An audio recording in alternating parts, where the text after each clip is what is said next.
All right. Welcome to Morgan State University, and also welcome to our research and webinar series organized by the School of Education and Urban Studies. Today's session is a very special one. We are honoring the recent research of doctoral students, their identities and voices that they have explored as a part of their journey. And also we have a guest from Australia representing Trobe University. So it would be nice to hear, the students and their research from different institutions. Tonight's agenda is very fairly simple. We are scheduled to stay about 60 minutes. We have finished 9 sessions of the spring semester, and this is the last one for our, before the end of the semester. We'll be back again with the new themes and session or topics in the fall, starting in August. And tonight, we have a panel of recent graduates, newly minted doctors, doctoral scholars. They will be talking about their research, as well as some of their mentors. My name is Krishna Bista. I am the professor of higher education in the School of Education and Urban Studies at Morgan State University, also vice president of Star Scholars Network, and also the founding editor of Journal of International Students. And tonight, my colleagues, Dr. Dua Frejers, will be assisting me in the Q&A session. So we start, the presentation. It is very brief presentation. Each speaker will take about 2 or 3 minutes to talk about their recent research. At the end of the sessions, we will have a Q&As. You can ask your questions. So let's start from Megan. Megan, over to you. Thank you, Dr. Bista. Hi, everybody. Welcome.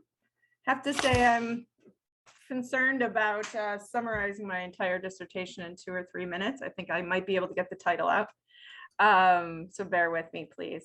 So the title of my dissertation is Try This Brick, a transformative narrative inquiry examining the lived experiences of transgender and gender nonconforming community college students.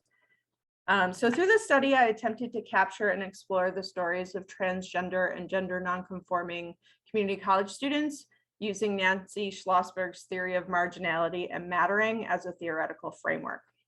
My project also sought to collaborate with my participants to better understand how administrators, faculty, and staff can help support and promote students in this specific population. Because I'm an outsider of this marginalized and minoritized group, my research was firmly rooted in qualitative transformative research. And according to Donna Mertens, the transformative paradigm focuses on marginalized groups' lived experiences, including an analysis of uneven power dynamics, with the ultimate goal of connecting research to action in regards to social inequities.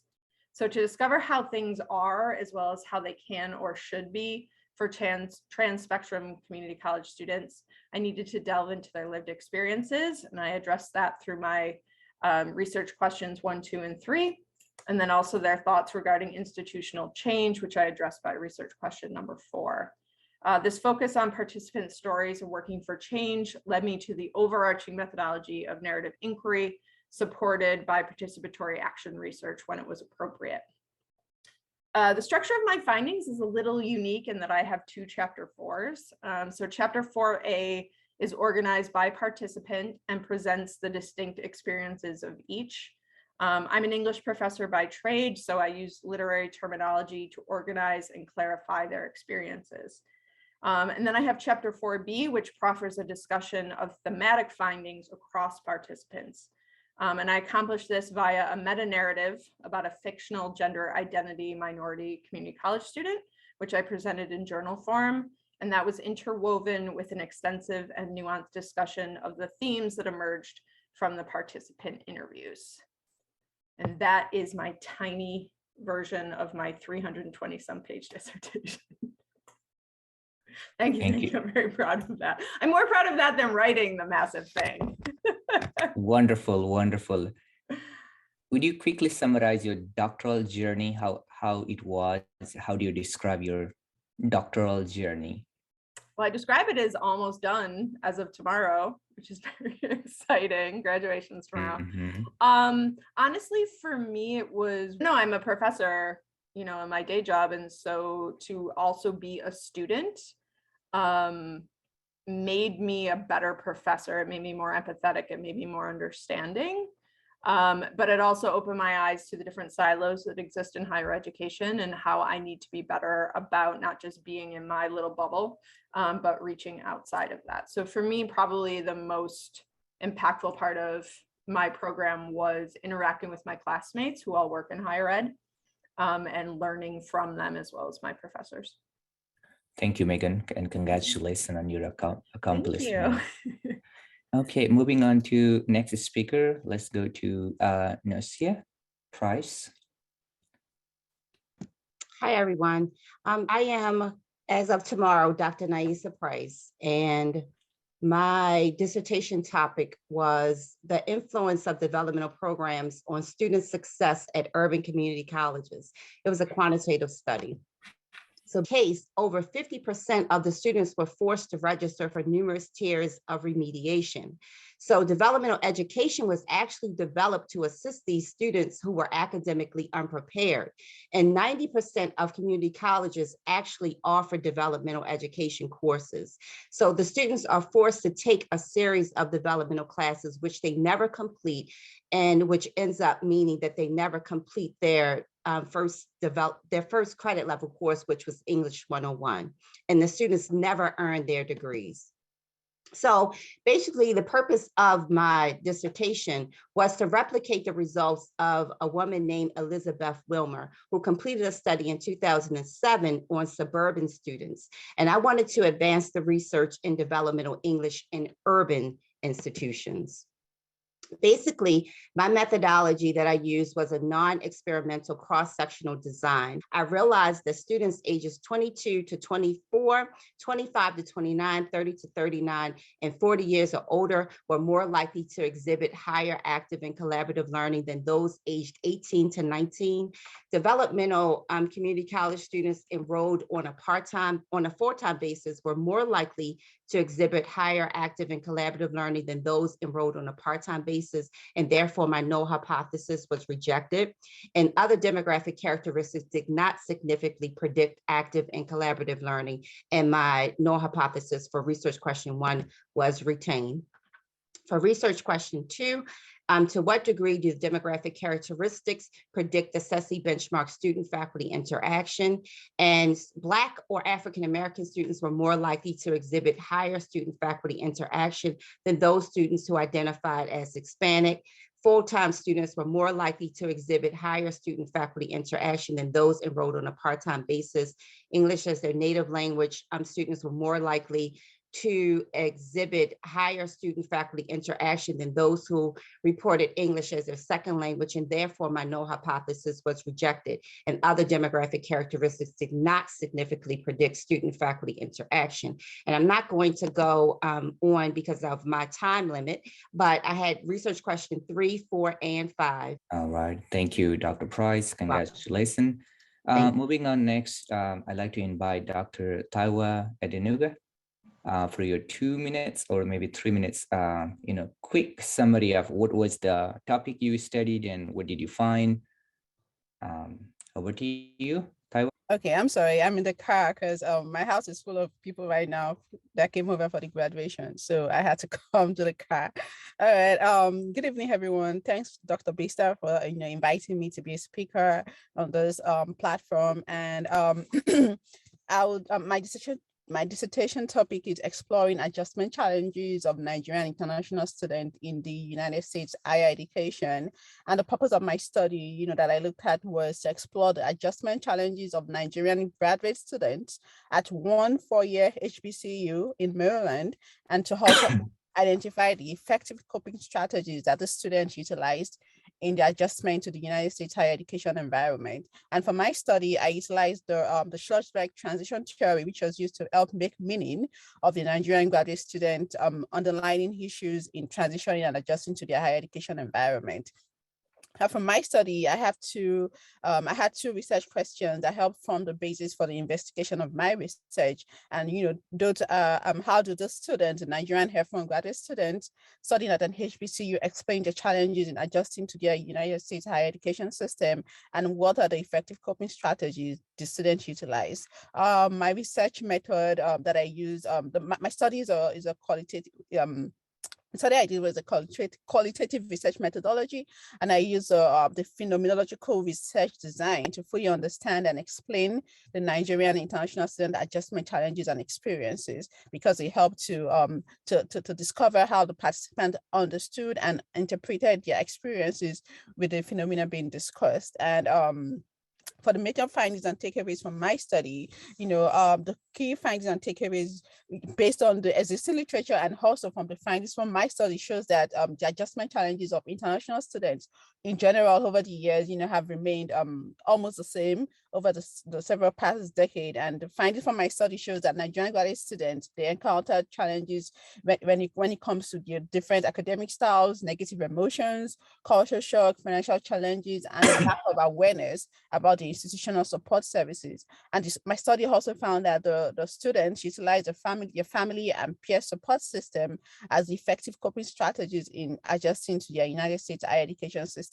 And a major recommendation, for both higher education administrators and the students is that for the administrators and advisors, they need to provide support services that meet the specific needs of these international students. We should enable them to make informed decisions by being sensitive to the needs of the international student. And for the international student, for the Nigerian international student, they also need to better their transition process, they need to take advantage of the available support services that are being provided by their institution in adjusting to their new academic, social, and cultural environment.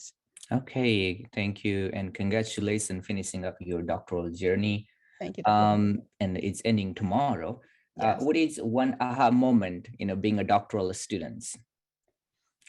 I won't say one. There are several of them actually.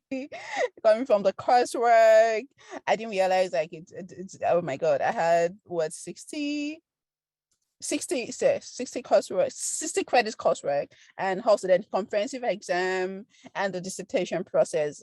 It was such a roller coaster, from when I started, after I passed my comms and I had to start the dissertation process. Thankfully, Dr. Bisa is my chair, and I want to say thank you to him. Just use this moment to give him a shout out, because it was helpful throughout the process. He guided myself and other student advisors under him through the process, which helped us to his dissertation journey. But yeah, there's still those moments whereby you think you have things figured out, especially during my research when I had to interview students. I have some students that were willing to do the interview, that already signed the consent form. I never heard back from them. There were 4 of them. I had to start looking for other students that were willing to do that. So yeah, that would be okay. Thank you so much. Now moving on to the next speaker, let me invite Sylvia Quintan. Dr. Quintan, quickly, can you summarize your studies? Over to you, Sylvia. Thank you very much. And I actually pronounce it Quintan. Oh, Quintan, thank you. Thank you. And the topic of my dissertation was the influence of academic programs on community college choice and transferring from community colleges to Maryland historically Black institutions of higher education.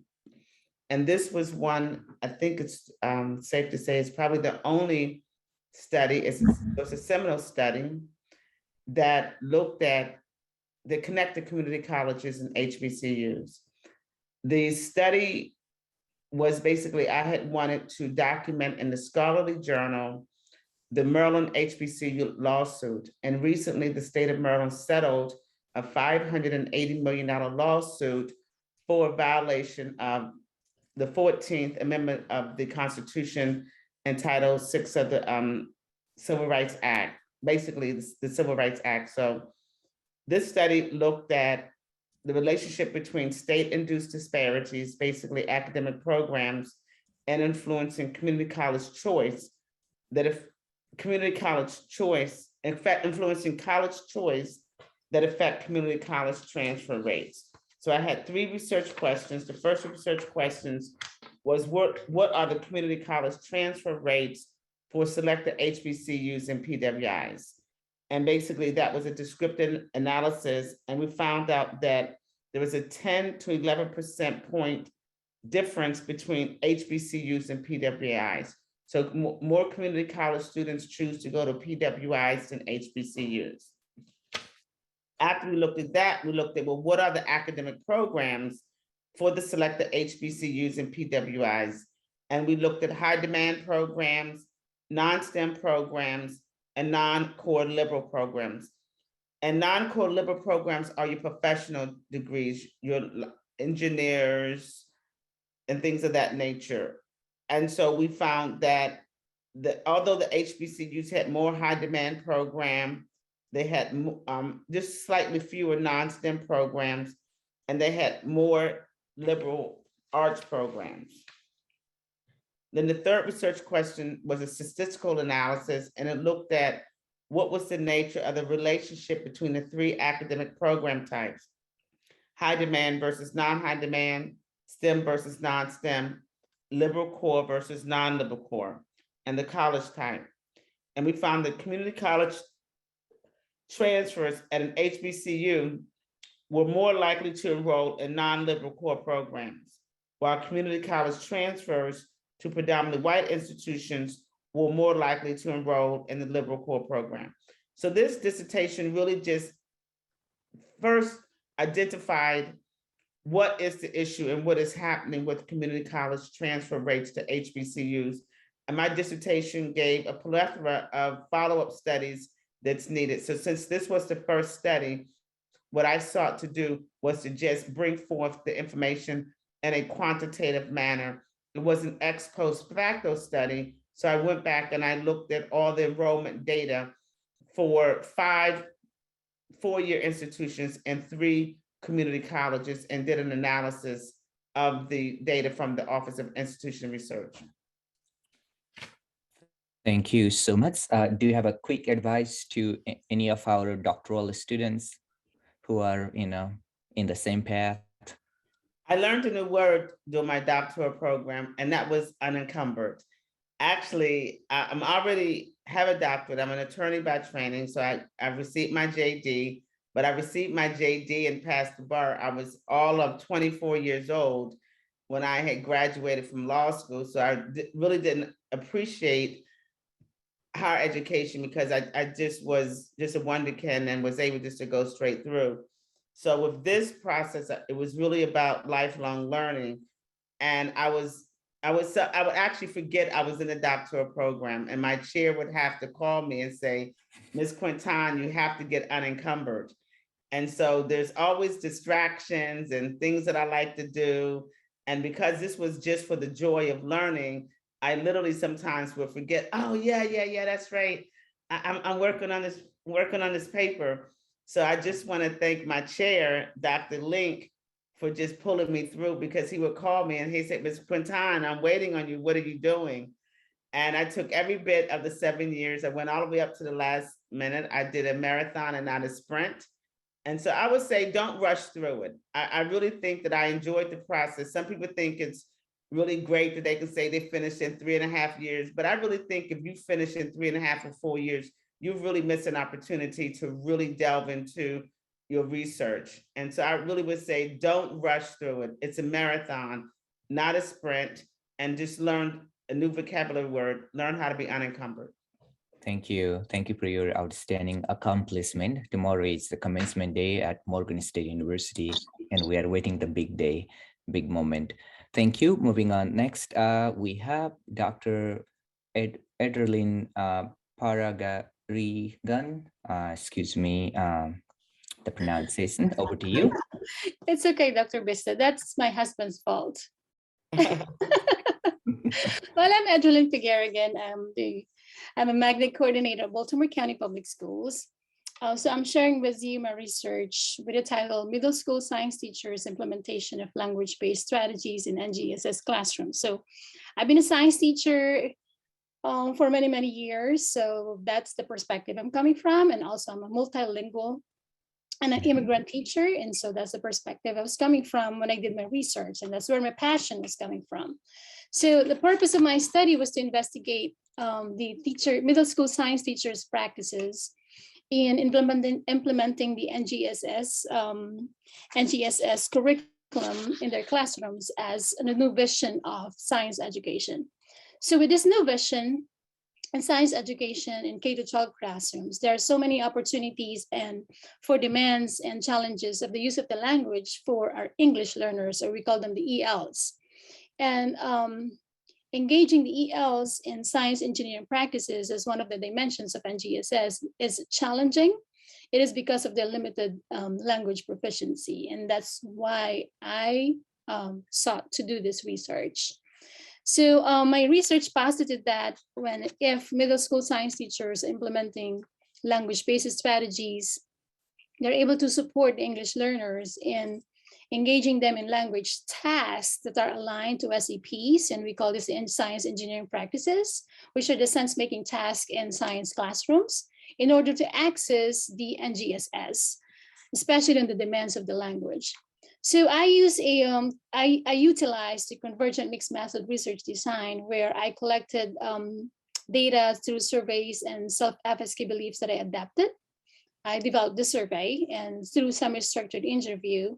And so the quantitative and qualitative data, I triangulated them for analysis, where I had 24 teachers from different parts of the country. And these are the states that implemented NGSS or developed curriculum that's based on the K-12 science framework. And I found that the middle school science teachers are implementing language-based strategies when teaching NGSS to support the English learners, with a focus on collaborative work.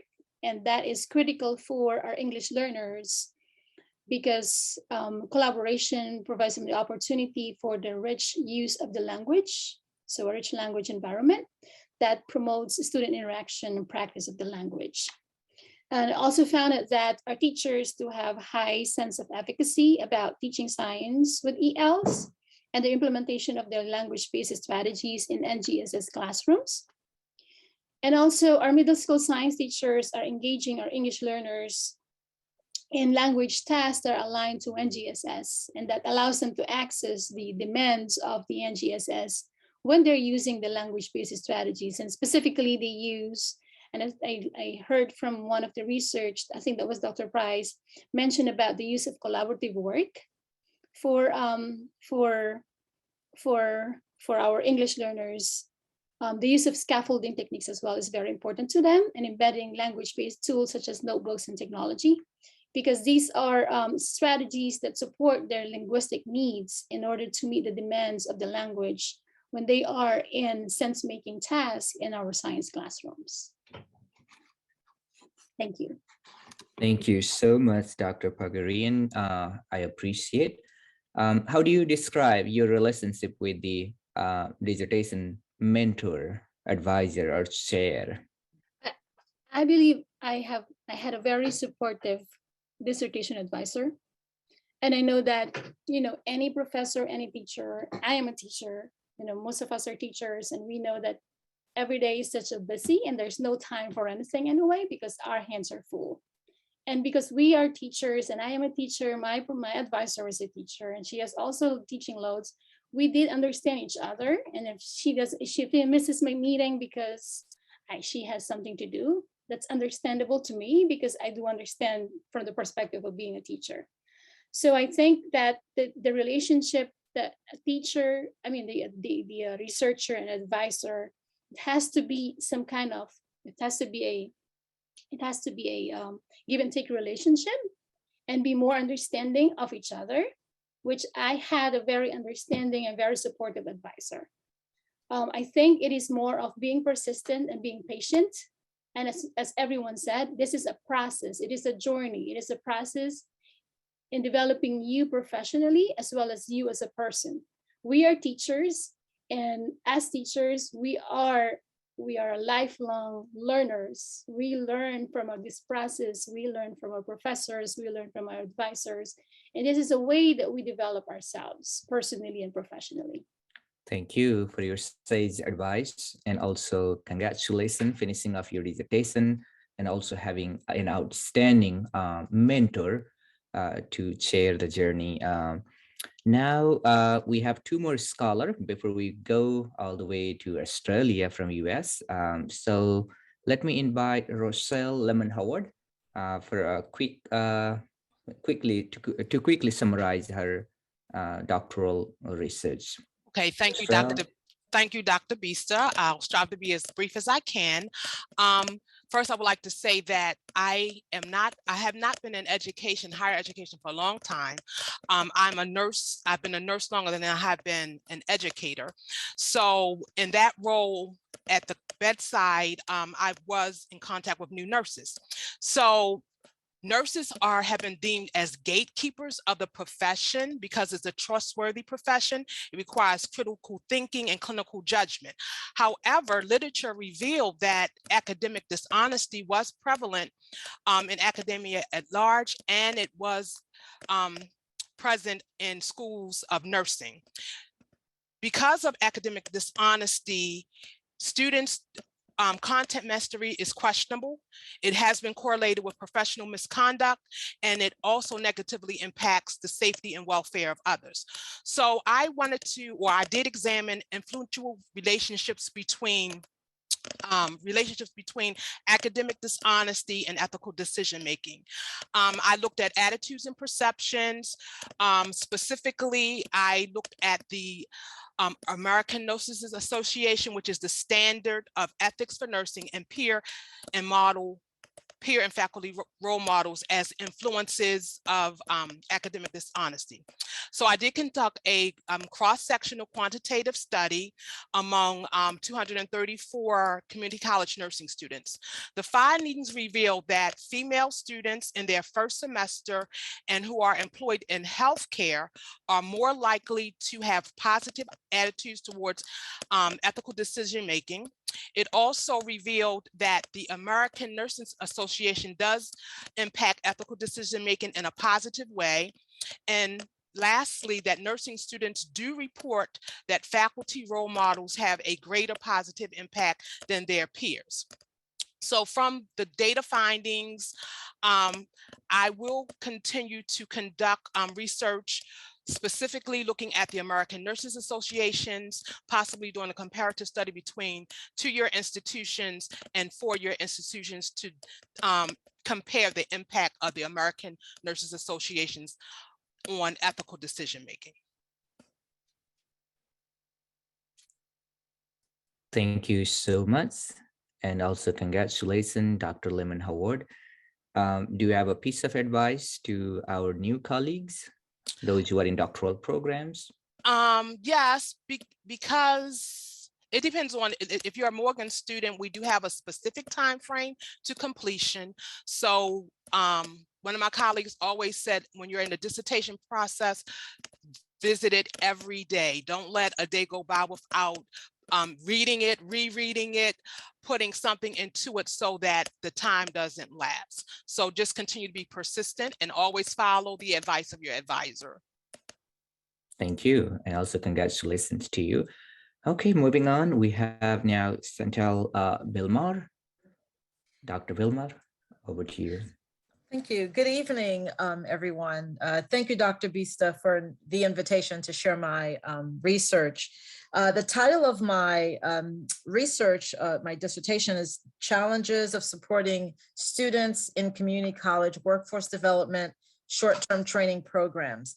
The purpose of this study was really to explore the challenges of providing wraparound support services for community college non-credit short-term training program students.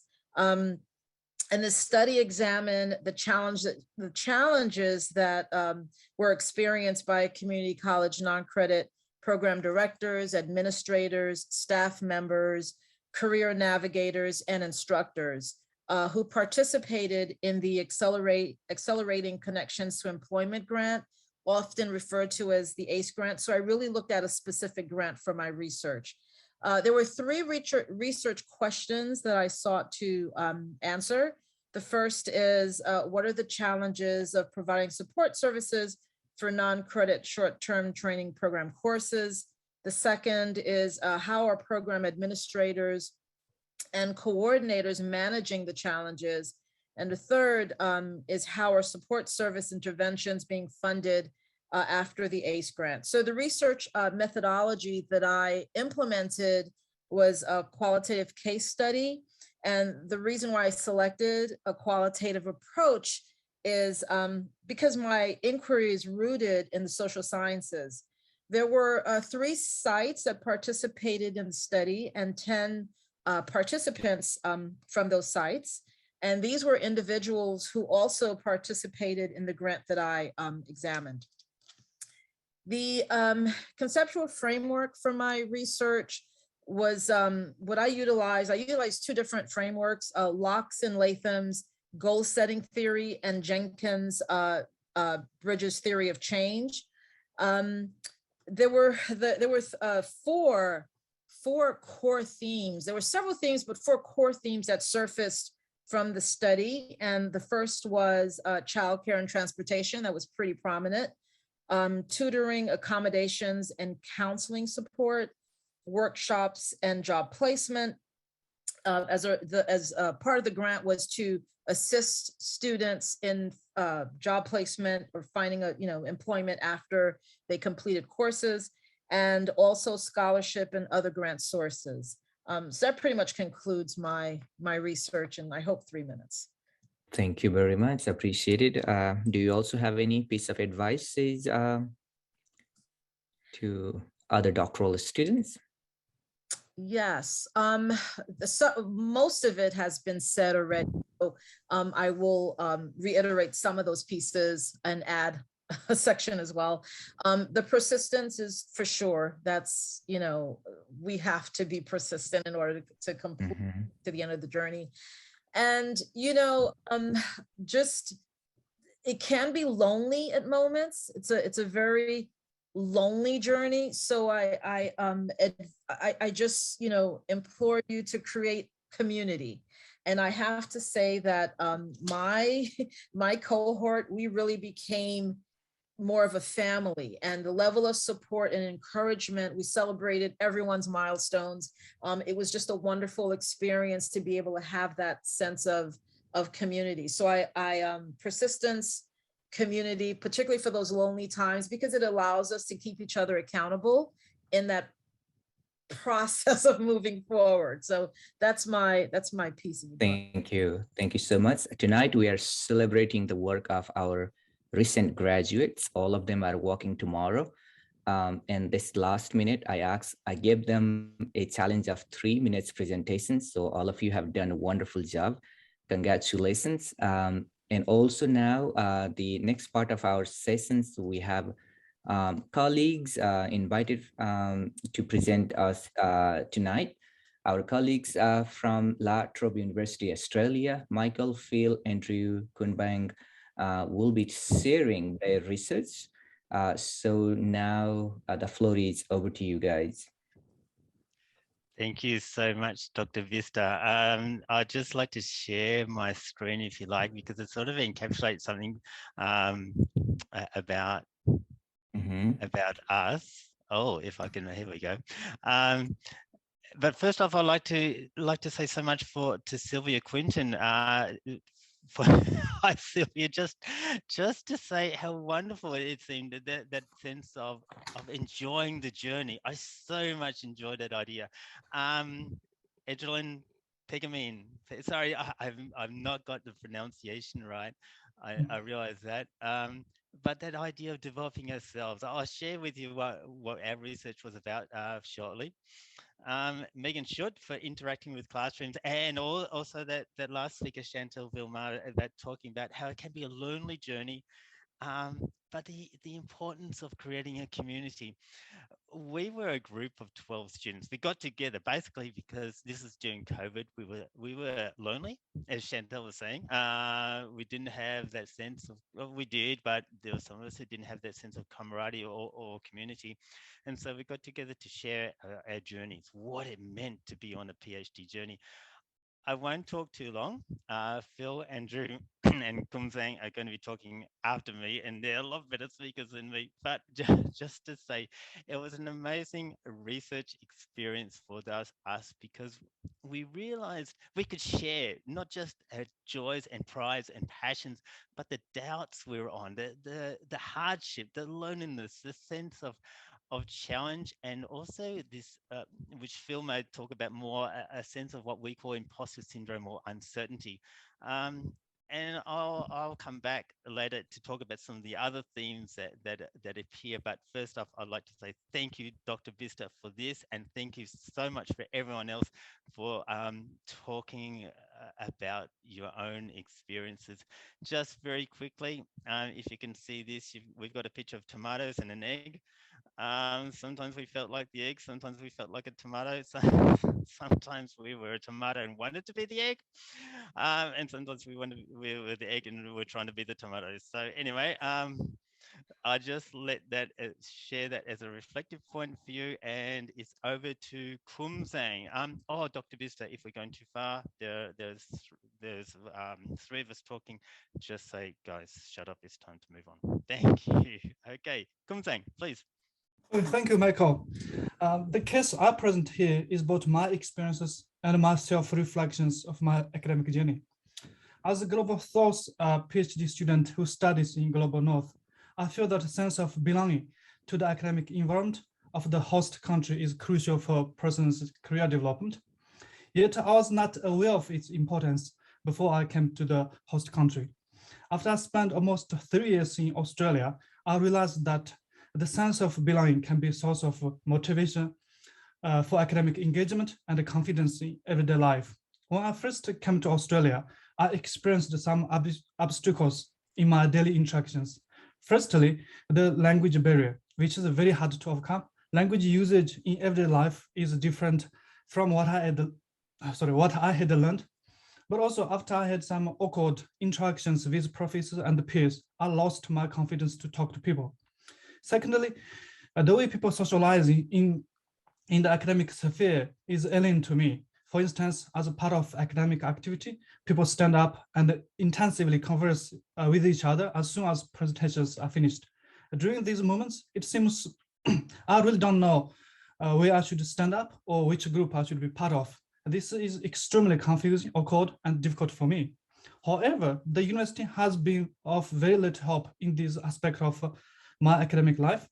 For the university, it seems these are not part of academic training. At the same time, since the duration of a PhD student is limited, PhD study is limited, which for me is 3.5 years. I could not afford to spend a lot of extra time navigating this aspect of everyday life to get used to social life here. As a result, there is an increased sense of unbelonging in me as I could not engage in social interactions at the university. This made me think that I could not make the progress that I hoped for, and I started to doubt the decision of doing PhD degree in Australia. Sometimes I feel strong tension between the several factors among our research group. People express this differently. However, all of them show this tension between the eagerness to succeed and the uncertainties ahead of them. For me, it includes my strong eagerness to be part of the university as a social group and the limited time for the PhD studies. However, I feel the university did not adequately provide a platform for Global South students to make a cultural transition in the first year. Those, for me, the study and the research experiences are full of precarious moment. As I make some progress in language and communicative skill by way of exploring social interactions in the last year, I've started to feel that I'm learning something from peers and academic staff. What I've learned from them is not just academic, but rather cultural and social. I have started to establish my identity as an international academic, while at the same time increase my confidence in everyday life. So my experience shows that how important it is to build a sense of belonging among Global South PhD researchers. So from here, Michael will talk about counteracting this sense of unbelonging. So over to you, Michael. Yeah, Thanks so much, Kunbzang, and for everyone, I'll be very, very quick, but just to say that in our research project, what came out so strongly, and I'll just touch on what Kunbzang was saying. Kunbzang was talking about a global South student or students that are from other countries and don't speak the English language, and we have so many, but we don't necessarily have a sense of inclusion towards these beyond our academic skills and academic focus. What I was going to say very quickly was that we found the importance of having student agency. So creating spaces in which students can follow their aspirations and passions was so vital. Together with others, share those aspirations and passions. How can we create those stories in those spaces? And they're often they're not few, particularly in the Australian or the La Trobe University where we were. It was more serendipitous that we come together, that we create those relational spaces, if you like. But more on that, I'll pass over to Phil. Thank you, Phil, so much, please.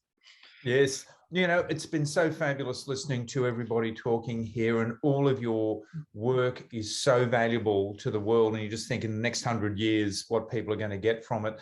And our group, from Global North students and Global South students, we have found so many different forms of connection that probably we all knew about, but we probably didn't think about as students, like connection with the world, with our partners, with if we have children, our children, with our friends, with people we just see when we're walking the streets. You know, there's connections that we have all around us, and there's professional connections that are important to us. Connections, professional disconnections. When you're working with someone, and in academia, we all know it's hard. There's so much that we need to do in academia, you know, apart from getting grant money, from working with the communities, things that we have to do within the professional space. It can be very difficult, but as one of the most recent presenters said, you know, joy, love it, love what you do. And this came through in our research as well, that the people who really did well and I finished my PhD in 2.5 years, it was a 7-year PhD, because I just fell in love with it. But I'll tell you about that in a second. But there's also connection with yourself, which was a theme also that we've just touched on. You know who you are, know what you're doing, keep looking back at what your role is. And that has come through in so many of these journeys that we have explored in our PhDs, in our research. Connection with your study subject is a similar thing. Connection, actually know what you're talking about is not just something that, you know, I've just picked a subject. It might be an easy one. Many of you, the nursing PhD was fascinating, talking about corruption, you know, close to your heart. And that's going to make for a great dissertation, and obviously has. It got passed. Connection with your cohort, connection with your passion and your field, as I just talked about. Now, each of these presents a case of necessity, as we've talked about, and we've talked about some of the issues in the research. It brought up things about physical support. We had one of the members of the team who was not able to go into university because she had a condition where she was unable to tolerate some of the odors that were in university. And we all know universities are smelly, and to try and get away from that smelly university smell, they put in different odors, deodorizers, and they're the sort of things that this member of our cohort was unable to do. So physical support, being able to get into university, emotional support, fighting the stuff that we've all had to face. And if anybody here has not suffered from this, put it on the chat room now, because I'd love to meet you. It's called imposter syndrome. I am not worthy to be doing this research. That came through with our research, that all of our cohort at one time or another felt this imposter syndrome. And that is a really tough thing to fight. Even once you've got your PhD, sometimes most people that I know, and I'm just talking anecdotally here, not the research, it's very rare that you get people who will say, my PhD was fantastic, I achieved so much. Every PhD that I've spoken to has said, it was a bit of a schmozzle. My supervisor messed it up, or I messed it up, or I lost focus, or whatever. So it's actually emotional support so important, and we've got intellectual support that we need to do. There's so many things that came through in our research, but connection. I just want to quickly talk about one example of connection that came through in our work. And this was one day my supervisor and I met in the library before our regular meeting. And we had regular meetings. Many of other PhD students didn't have that. I had a great supervisor. I fell in love with my supervisor. He was a great guy, not romantically, it was certainly in the Plato sense, but I'd had a hard day. I was teaching at RMIT University in Melbourne, teaching journalism. It was very, very hard day. And I came into the library, saw him there, and he said, "How are you going?" And I said, "If it wasn't for my PhD, I think I'd be a wreck. It's the only thing that keeps me going." And he pointed to my PhD under his arm and he said, "If it wasn't for your PhD, I wouldn't be able to keep going." And that was one of the great connections for me, that he was able to empathize, but actually that he felt that way towards my PhD. And that was one of the highlights of the whole thing. Imposter syndrome's still there. I have the doubts about the worth of my PhD, even though a lot of things came out of it, but that was so important. So what we found as, in the end, before I let you go, a few things that came out of what we had been studying. And some of them are that, yes, our fields, in the 12 people in our study, the fields were disparate. Our backgrounds were disparate. We had someone from the Philippines. We had someone from Tibet. We had Kunbzang, who you just heard from. We had people from Iran. We had someone from Africa. Phil, backgrounds that we had, it was enormous. Yes, Michael. Move on, man. Yeah, well, I'm getting towards the end now, mate. Thank you very much.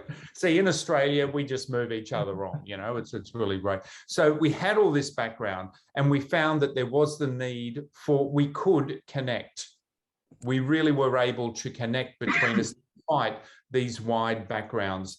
So it was made for a wonderful journey for all of us and the most collegial experience, but disparity does not mean you can't connect. Connection so important. Now, Andrew, you're going to discuss how university can facilitate these kinds of connections. Yeah, thank you, Phil. So connection has been a running theme throughout our presentation today, as well as in the other research projects that our group has been involved in. Connection is also there in the stories that we have shared as research partners and as friends, and the lines between these two have increasingly blurred the more we work with each other. These connections that bind us person to person to person are clearly relational. We relate to each other as persons. We recognize how the different contexts from which we came from persist and still affect whatever shared context we have with each other now. After all, our experience of these contexts often involves ongoing shifts and dynamic engagements. For Global South students like Kunbzang and myself, our contextual shifts and their impact on our personal identities are dramatic and large scale. They involve adjustments that range from the specifically linguistic to the broadly cultural. For Global North students like Michael and Phil, the shifts may not be as apparent, but they are no less dramatic. The positions that we four have gone through or are going through in what we call the academic world is a story of a negotiation with a distinct space with distinct practices. Who we are and what we do inside university spaces is inextricably linked to who we are and what we do outside. But the comfort with which terms like inside and outside can be used in this sentence, for example, and in similar discussions can point to the distinctiveness of university spaces and practices. So to wrap up our presentation today and to open further discussions on the implications of the ongoing work that we have shared with you, I want to end with these remarks on the idea of the university as a distinct space and context. Specifically, I want to reckon with the idea of the university as an institution. not only in the large sense of being one among the many structures, one among the many social institutions that we find in the world, but in particular, how the university itself as an entity organizes itself through offices and agencies. This kind of organization is necessary for something as complex as a university.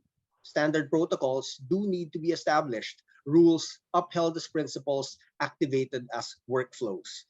But then people are placed in the roles and in certain roles and functions in this structure in specific offices and departments. Now, like all graduate students, I have relied on these offices and agencies for all sorts of assistance.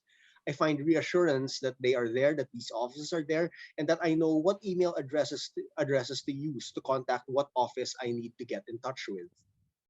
But the real help I got, the assistance that I remember, the ones that I value, they came from persons in these offices. Whatever problem I had was dealt with by solutions and advice, but these solutions and advice were given by persons who, even in the faceless communication of professional email, gave off an air of warmth and conviviality. They weren't friends, but they were friendly. They paid attention to my questions and its specific contexts and details. And of course, they consulted their handbooks of rules and regulations, but they always took care to respond as persons. My encounters with these offices then were not only transactional, but also relational. And I think the latter is what is truly valuable. If the university could align itself more strongly with the relational, not turning completely away from the transactional properties it needs to function as an organization, but somehow making those transactional properties secondary by prioritizing person-to-person engagements, I think the university could uphold itself as a model for the kind of human relations that can enhance our sense of self.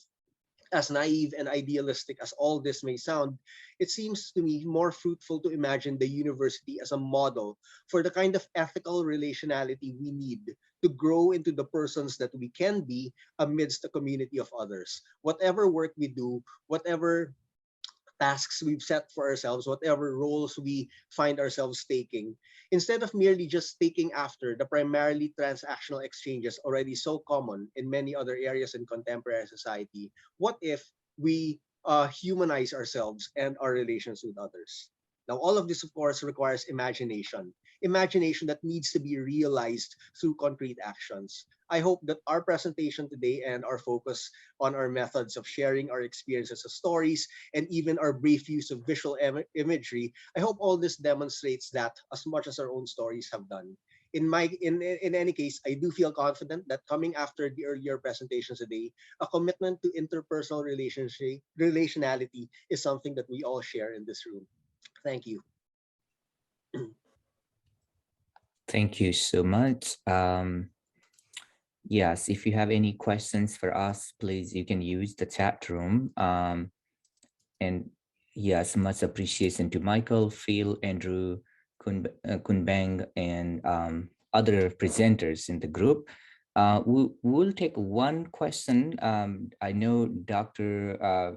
Dua Fraser has been closely monitoring all the questions. Dua, would you like to talk about your podcast series that's coming in partnership with the Star Scholars? And maybe we can take one question before we go to other housekeeping items. Sure, thank you very much, Dr. Bista. Thank you very much, Dr. Bista.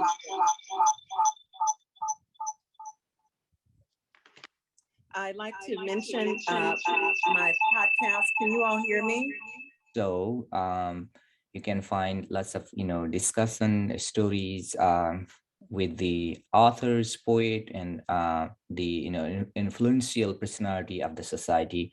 Thank you, Dr. Fraser, for your long, outstanding podcast series in partnership with the Star Scholars Network. We'll be taking one or two questions shortly, but let me run to some of the housekeeping. I know many of you as a recent doctoral, graduates and then early career professionals, you might have lots of things to publish. I want to let you know that we have 8 professional open access journals, and these are the academic platform for you. Let us know if you are interested. in serving on the editorial board of these journals or publishing with us in those in any of these journals. We do also have a book series in partnership with 4 commercial publishing houses, including Routledge, Springer, Palgrave, Macmillan, and some of the book projects are open access book projects, and there are no fees associated to publish in these publishing, in these projects. So here are some of the latest books that we published on a wide range of topics on teaching and learning, international student mobility, higher education, international education, community colleges, in the context of COVID-19 and others, other major challenges. So these are some of the recent book projects. Let us know if any of your projects are waiting for publications. We are very happy to support you. And then there are a couple of new books just published recently from Star Scholars Networks. These are open access books you can download at any time. Then also we have several podcast series in collaboration with the Star Scholars Network or Journal of International Student, including Global Scholar Stories. This particular series document the experience and stories of any scholar who have published in the Journal of International Students. Rajika Bhandari has also started another podcast in partnership with the Star Scholars Network. And we have now next a leadership webinar series as a podcast. These might be the interesting, important resources for you. We have run 9 sessions so far is for this semester, and we'll be back in the fall semesters. We were so fortunate to have more than 700 guests who attended these sessions, covering at least 20 countries and 45 institutions. So I truly appreciate the collaborations and institutional support from Morgan State University and Star Scholars Network. So we are almost toward the end of the sessions. If we have any burning questions, we can take 1 or 2 before we go. Michael? Yeah, good day. Yeah, I just put it in the chat, but I'd like to say it again to you, Dr. Vista, and to everyone else. Thanks so much for creating this space where we can all share our PhDs and also a little bit of the journey, that very human element of our journey. I just loved some of the sharings that other people have expressed. Cheers. Cool. Thank you. Yes. A recorded version of this session will be distributed through our listserv and the mail list of the entire Star Scholars members. We have 17,000 members representing a wide range of institutions across the globe. And also you will receive the upcoming events, including the books, journals, and our webinar or podcast series. I truly appreciate each of you for taking time to listen to us this evening and this morning, despite the different time zones. Thank you, all of you, and congratulations to all of our graduates. I will see you tomorrow in our commencement exercise, and our colleagues to Australia. Thank you so much. Have a great day.